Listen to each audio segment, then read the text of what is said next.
Half court అని మాట్లాడినప్పుడు లేని పోలీసులు, తీసేసిన మెజిస్ట్రేటు అని మాట్లాడినప్పుడు లేని చట్టం, ఢిల్లీ పుట్టు అని బాడీ షేమింగ్ చేసినప్పుడు లేని న్యాయం, 2 చెక్కల దేవుడు 3 మేకుల దేవుడు అని యావత్తు ప్రపంచంలో 500 కోట్ల మందిని పూజించి 500 కోట్ల మంది పూజించే జీసస్ క్రైస్ట్ని మాట్లాడినప్పుడు లేని ధర్మం, రాజ్యాంగం.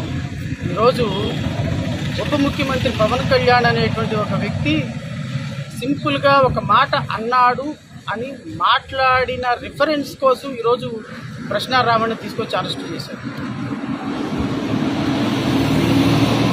ఇది టైం కొట్టారు, తీసుకున్నాం, మాకో టైం వస్తుంది, కొడతాం.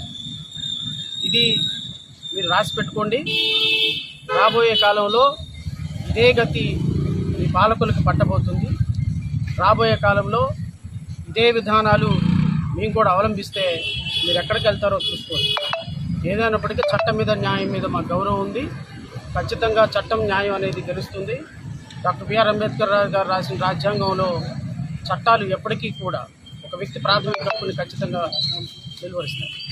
గొంతు పిసికి చంపుతా నా కొడకల్లారా అని ప్రతిపక్ష నాయకులుగా ముఖ్యమంత్రితో పాటు ఉన్న 151 మంది ఎమ్మెల్యేలు మాట్లాడినప్పుడు లేని చట్టం, నా కొడకల్లారా అని మాట్లాడినప్పుడు లేని న్యాయం,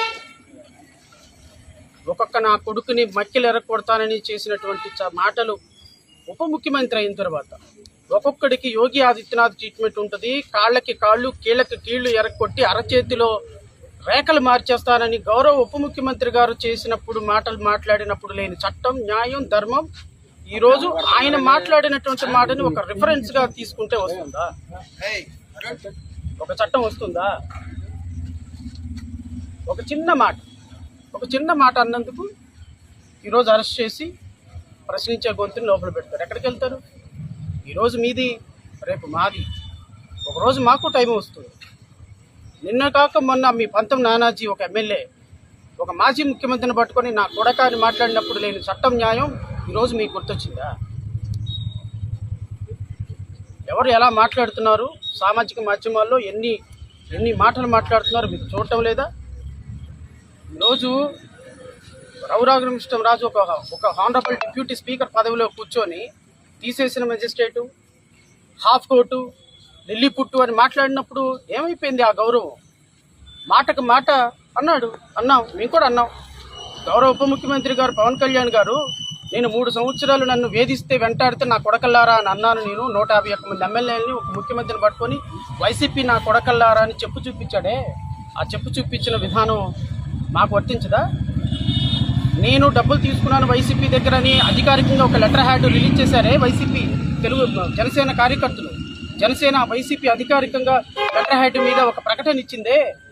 ఆ పార్టీ అధికార ప్రతినిధి, రాష్ట్ర ప్రధాన కార్యదర్శి వచ్చేసి ప్రెస్ మీట్ పెట్టారే. మీ దగ్గర ఏం ఆధారం ఉందని మీరు మాట్లాడారు? ఆ రోజు నేను చెప్పు చూపించి చెప్పు పగల దాకా కొడతాను నా కొడకలారని నేను మాట్లాడకూడదా? మీకు ఒక న్యాయం, నాకు ఒక న్యాయమా? మీ సోషల్ మీడియాకు ఒక న్యాయం, రావణకు ఒక న్యాయమా? రఘురామకృష్ణరాజుకు ఒక న్యాయం, నాకు ఒక న్యాయమా?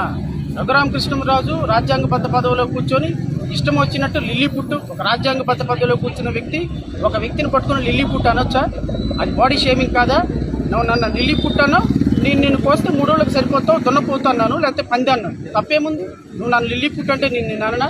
నీకు వయసు ఎంత, నా వయసు ఎంత? ఒక గౌరవప్రదమైన హోదాలో కూర్చున్న నీవు మాట అదుపు తప్పితే మా మాట కూడా అదుపు తప్పుతుంది. నువ్వు జీసస్ క్రైస్ట్ని 3 మేకుల దేవుడు, 2 చెక్కల దేవుడు అని పదే అవమానిస్తుంటే అలా మాట్లాడితే ఇంకోసారి నాలుక కోస్తానన్నాను. దళిత క్రైస్తవుల మీద మాట్లాడితే నాలుక కోస్తానని. What is wrong? ఖచ్చితంగా న్యాయం గెలుస్తాడనే నమ్మకం అయితే మాకు. ప్రాథమిక హక్కులు హరించడం. ఈరోజు రాజ్యాంగబద్ధమైన పదవిలో ఉన్న రఘురామకృష్ణరాజు మేకుల దేవుడు, 2 చెక్కల దేవుడు, 3 మేకుల దేవుడు అని పదే క్రీస్తుని అవమానిస్తే లేని చట్టం.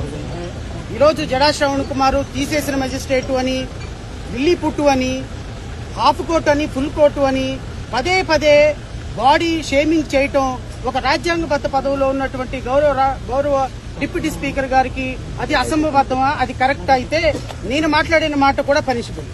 గౌరవప్రదమైనటువంటి స్థానంలో ఉన్న మీకే, రాజ్యాంగబద్ధ పదవిలో ఉన్న మీకే బాడీ షేమింగ్ చేయటంలో వాడెవడో మెజిస్ట్రేట్ అంట, వీడెవడో జడ్జి అంట, వీడు హాఫ్ కోట్ గాడు, వీడు ఫుల్ కోట్ గాడు, వీడు నీలి కోట్ గాడు, వీడు లిల్లీ పుట్టుగాడని మీరు అంత గౌరవప్రదమైనటువంటి పెద్ద మనిషి మీరు మాట్లాడితే, మేము మాట్లాడితే రాజ్యాంగబద్ధంలో మా మీద కేసులు కడతారా? రావణ్ మాట్లాడింది గౌరవ ఉప ముఖ్యమంత్రి పవన్ కళ్యాణ్ గారు నా కొడకల్లారా గొంతు బిసికి చంపుతా అని 151 మంది ఉన్నటువంటి ప్రభుత్వంలో ఒక ముఖ్యమంత్రితో సహా 150 మంది ఎమ్మెల్యేలని చెప్పు తీసుకొని ఒక ప్రధాన కార్యాలయంలో నా కొడకల్లారా గొంతు పిసుకుతా నా మీద ఎలిగేషన్లు చేస్తారా అని మాట్లాడినప్పుడు ఈ రోజు గౌరవ ఉప ముఖ్యమంత్రి గారికి చట్టం న్యాయం గుర్తొచ్చిందా? ఒక వ్యక్తి చట్టం గురించి ఈ రోజు ఆయన ఒకరికి అన్యాయం జరిగింది, మీరు ఎక్కడున్నారు, మీరు నిద్రపోతున్నారా అని ఆ రోజు ఆ మాట అన్నందుకు రావణ మీద కేసు కడతారా? మరి ఉప ముఖ్యమంత్రి గారు నిన్న గౌరవ ఉప ముఖ్యమంత్రి గారు గౌరవప్రదమైన స్థానంలో ఉండి కాళ్లకి కీళ్లకి కాళ్లు ఎరక్ కొడతాను అని చెప్పేసి రౌడీల గురించి మాట్లాడితే, రౌడీ షీటర్ల గురించి మాట్లాడితే అది చట్టబద్దమా?